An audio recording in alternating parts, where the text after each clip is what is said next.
सर्व विद्यार्थी आणि पालकांना नमस्कार. सर्वप्रथम इयत्ता 5वी आणि इयत्ता 8वीचा स्कॉलरशिपचा निकाल जो जाहीर झालाय त्या निकालामध्ये गुणवत्ता यादीमध्ये येणाऱ्या सर्व विद्यार्थ्यांचे मनपूर्वक अभिनंदन. आता विद्यार्थ्यांच्या अभिनंदनासोबतच त्यांच्या पाठीशी खंबीर उभे राहणाऱ्या त्यांच्या पालकांचे देखील अभिनंदन. यापुढे सुद्धा इग्नाइट पाठशालामध्ये जर तुम्ही विचार केला तर 4थी scholarship, 5वी Navodaya Vidyalaya, 7वी scholarship, 8वी NMMS परीक्षा, 6वी होमी भाभा आणि 9वी होमी भाभा या सर्व परीक्षांची तयारी जी आहे ती अतिशय छान पद्धतीने करून घेतली जाणार आहे.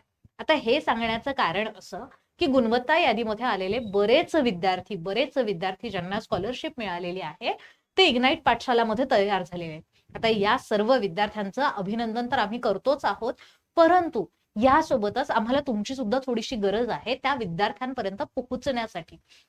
इयत्ता 5वी किंवा इयत्ता 8वीला जर तुम्ही कोणीही इग्नाइट पाठशालामध्ये क्लासेस जॉईन केलेले असतील तर तुम्ही काय करायचं आहे, तुम्ही 8983345857 या क्रमांकावर तुमचा जो रिझल्ट आहे तो रिझल्ट पाठवायचा आहे. तुमच्या गुणपत्रकाची जी काही फोटो असेल तुमच्याकडे, स्क्रीनशॉट असेल किंवा तुम्ही प्रिंट आउट मारलेली असेल, प्रिंट काढलेली असेल, डाउनलोड केलेला असेल, कुठल्याही फॉर्मॅटमध्ये फक्त तुमचा जो काही रिझल्ट आहे तो रिझल्ट लवकरात लवकर इग्नाइट पाठशालापर्यंत पोहोचवा, म्हणजे आमचा आनंद जो आहे तो अजून जास्त द्विगुणित होईल. मी पुन्हा एकदा तुम्हाला नंबर सांगते. नंबर आहे 8983345857.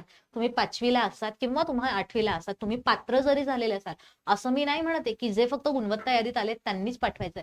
तुम्ही पात्र झालेले आहात किंवा तुम्ही गुणवत्ता यादीत आलेले आहात, स्टेटच्या गुणवत्ता यादीमध्ये आलेला आहात, स्टेट मेरिट लिस्ट मध्ये असाल किंवा जिल्हास्तरीयवर तुम्ही काही छान मेरिट लिस्ट मध्ये आलेले असाल, तर त्या सर्व विद्यार्थ्यांनी सर्व पात्र असलेल्या मेरिट मध्ये आलेल्या सर्व विद्यार्थ्यांनी प्लीज प्लीज प्लीज इग्नाइट पाठशालाला लवकरात लवकर तुमचं जे काही गुणपत्रक असेल ते गुणपत्रक शेअर करा, म्हणजे आम्हाला सुद्धा खूप आनंद होईल. तुमच्या सर्व शिक्षकांना ते गुणपत्रक आम्ही शेअर करू आणि त्यांना सांगू की तुमचे हे विद्यार्थी होते ज्यांचा तुम्ही अभ्यास घेतलाय आणि ते विद्यार्थी आता क्वालिफाय झालेले आहेत.